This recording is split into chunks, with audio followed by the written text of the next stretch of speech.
Good morning, 11th class. How are you all? Hope you all are good. So, class, we were on chapter number 3, drainage system.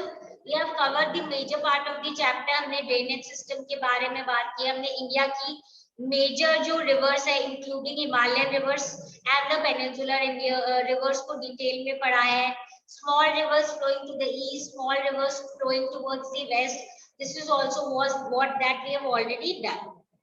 Now we are left with two small topics. हमने last class में सारी rivers के बारे में पढ़ के उसके बाद हमने differences भी किए थे between the Himalayan and the peninsular rivers.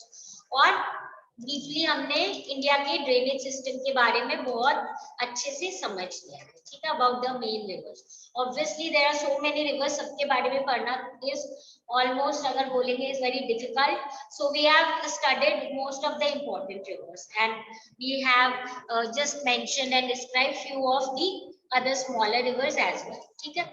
Now we come on to our next topic, that is river regime. Okay.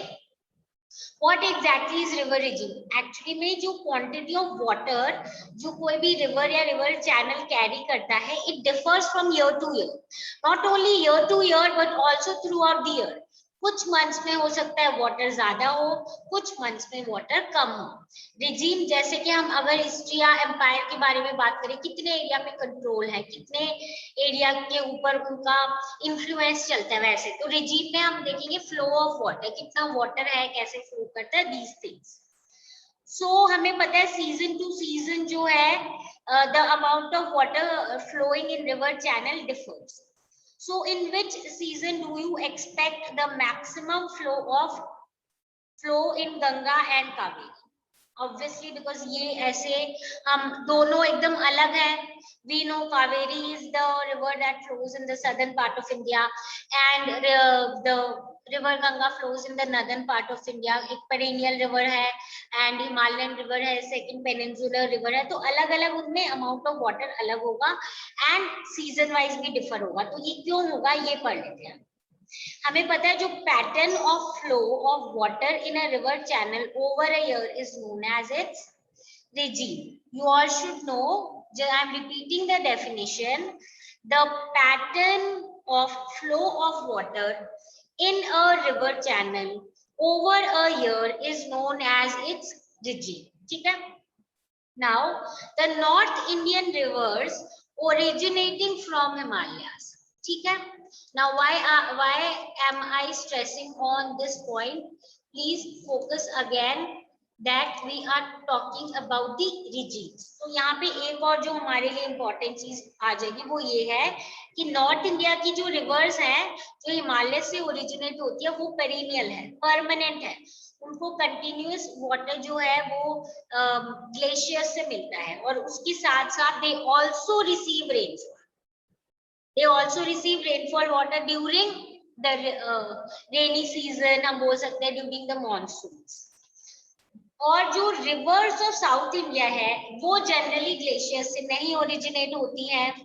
उनका फ्लो पैटर्न जो है वो थोड़ा अलग होता है.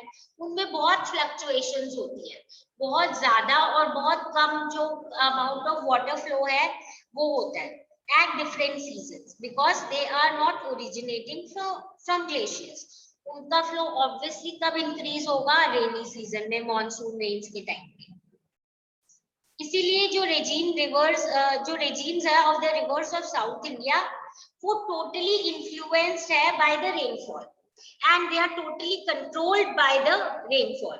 और अगर हम रेनफॉल की बात करें तो रेनफॉल इटसेल्फ जो है वो ऐसा नहीं है सब जगह पे सेम होती है. नॉर्थ पे भी सेम हुई, साउथ पे भी सेम हुई, नहीं ऐसा तो नहीं होगा.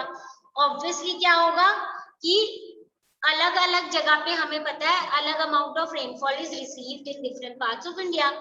सो इसीलिए जब टोटली वो रेनफॉल पे ही डिपेंड है साउथ इंडिया तो one part of the peninsular plateau से अलग जो दूसरा पार्ट है पेनिनसुलर प्लेटू का वहां भी जो river amount of water carry करती है वो अलग होगा. ठीक है. अब हमें ये तो पता चल गया कि रिवर रिजीम क्या होता है, फ्लो ऑफ वाटर, बट हम कैलकुलेट कैसे करते हैं, मेजरमेंट क्या होता है ये भी तो अपने को पता होना चाहिए. जो ये discharge in the is the volume of water flowing in a river measured over time. यानी जब हम volume of volume of water flowing in a river measured over time. ठीक है, व्हाट इज दिस?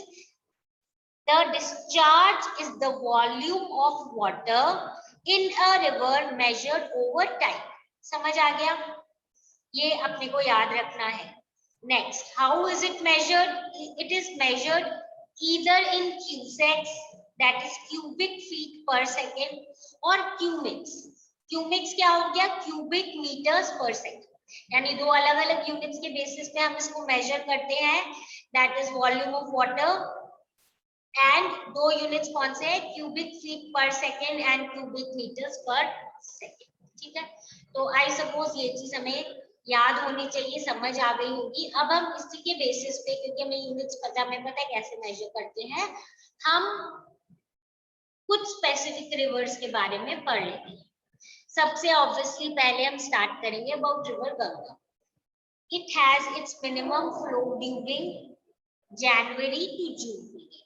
ठीक है, मिनिमम फ्लो कब है? जनवरी से जून के पीरियड। और maximum flow is attend either in अगस्त और in September. After September, there is a steady fall in flow. The river thus has a monsoon regime during the rainy season. क्या मतलब है? सीधा पानी तो हमेशा होगा because it originates from glaciers. But compare करेंगे हम तो इसका सबसे minimum flow, दो ऐसा नहीं है बहुत कम होता, but according to itself अगर हम calculate करें तो उसके अकॉर्डिंग जो गंगा है कंपैरेटिवली मिनिमम फ्लो होता है जनवरी टू जून में। मैक्सिमम कब आ जाएगा इसका? अगस्त और in September. Why? Again monsoon rain आती है इसीलिए। तो जो ऑलरेडी पानी है उसमें रेन वाटर आ जाता है तो ऑब्वियसली फ्लो क्या हो जाएगा? बढ़ जाएगा। So here we see that जो मैक्सिमम फ्लो है it is attend either in अगस्त और इन सितंबर। सितंबर के बाद वापस से जो स्टडी फॉल होने लग जाता है in the flow. The river thus has a monsoon regime during the rainy season. यानी रेनी सीजन में टोटली इसका कंट्रोल या जो इसका हम बोलेंगे मेन जिस हिसाब से फ्लो करती है मॉनसून के हिसाब से। ठीक है, now this is basically the flow. अगर हम देखें मीटर्स क्यूब पर सेकेंड में है हमारा ऑफ वेरियस रिवर्स। आप देख सकते हो गंगा के बारे में है, मेघना के बारे में है और ब्रह्मपुत्र।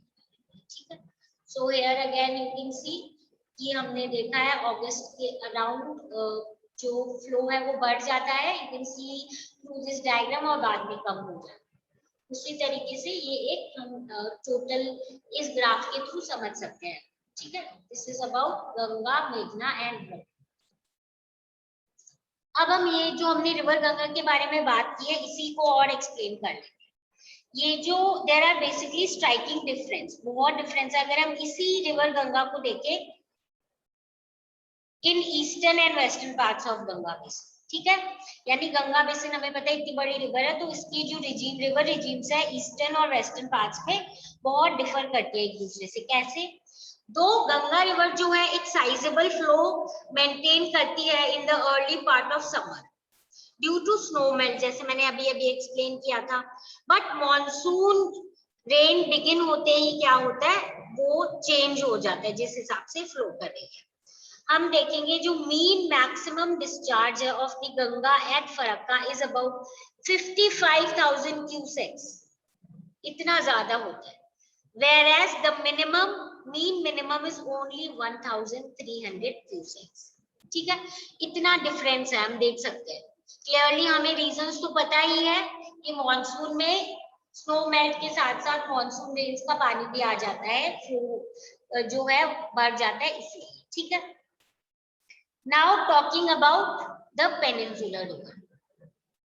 अगर हम पेनिनसुलर रिवर की बात करें तो we will be talking about two rivers. ठीक है, we will be talking about Narmada and Godavari. तो अगर हम इन दो रिवर्स के बारे में बात करें तो बहुत डिफरेंसेस है दोनों के रिजीम्स में। और स्पेशली अगर हम देख लें हिमालयन रिवर से तब तो बहुत ही स्ट्राइकिंग डिफरेंस है। नर्मदा जो है has a very low volume of discharge January to July. January to July में जो पानी है amount of water that is very less, suddenly अगस्त में राइज हो जाता है जहाँ पे मैक्सिमम फ्लो ये अटेन कर लेता है. Then the fall in October is spectacular as the rise in August. यानी अक्टूबर में द फॉल जो है इन अक्टूबर वो भी बहुत स्ट्राइकिंग जैसा है, स्पेक्टेकुलर जैसा अचानक से अगस्त में राइज हुआ था वैसे से ही हम कुछ देखते हैं अक्टूबर में फॉल हो जाता है. ठीक है. The flow of water in Narmada as recorded at Gurudeshwar shows that maximum flow जो है is of order around 2300 cusecs whereas minimum is only 15 cusecs. ठीक है. गोदावरी पे आ जाते हैं. It has the minimum discharge in May और maximum होता है July August. After August again there is a sharp fall in water flow. Although जो volume है of flow in October and November is higher than that in any of the months of January to May. यानी क्या हमने देखा है कि basic तो minimum discharge जो है वो मई में है और जो मैक्सिमम है जुलाई अगस्त में है. अगस्त के बाद फॉल होता है बट अक्टूबर में फिर भी जितना फ्लो होता है अक्टूबर और नवंबर में अगस्त के कंपैरिजन में तो थोड़ा अगस्त में बढ़ा था वो थोड़ा कम हो गया बट अक्टूबर और नवंबर में जितना फ्लो होता है वो जनवरी से मई के बीच में जितना हो रहा था उससे तो ज्यादा. ठीक है. तो मीन मैक्सिमम डिस्चार्ज अगर हम गोदावरी रिवर का देखें एट पोलावरम वो है 3200 cusecs while the mean minimum flow is only 50 cusecs. ठीक है. यानी कि मिनिमम जो हमारा फ्लो है it is only 50 cusecs. These figures अपने को क्लियर एक आइडिया देते हैं about the regimes of reverse. ठीक है. They tell us about various rivers. They tell us how these rivers flow and what are the you can say various months where they have highest flow and which are the months जहाँ पे हम देखेंगे fall हो जाता है. ठीक है. And also we did talk about the reasons behind it. Okay. Through this we are able to understand about the river regimes. So we have talked about basically river regime होता क्या है, कैसे measure करते हैं. गंगा को detail में हमने पढ़ लिया about river Ganga and we did talk about the river Narmada and here we did talk about the river Godavari जिसमें maximum 3200 होता है, यहाँ 50 cusecs. ठीक है. तो बेसिकली कौन से मंथ्स में कौन से रिवर में मैक्सिमम फ्लो होती है that is what we have already done. So now we move on to our last topic, that is extent of usability of the river water. So class, this next topic of ours, extent of usability of river water में हम देखेंगे कैसे India is though totally dependent on rivers, but what are the problems that we face? Like अलग area पे अलग rivers, कोई perennial है, कहीं पे non perennial है, rainfall जो है वो vary करती है. What are the problems that we face? What are the problems that we have created and how do we solve it? Okay. So this is what we'll be doing in our next class. So this is it for today. Now we'll do this last topic in our next class and we'll be able to wind up the chapter. So see you all in the next class.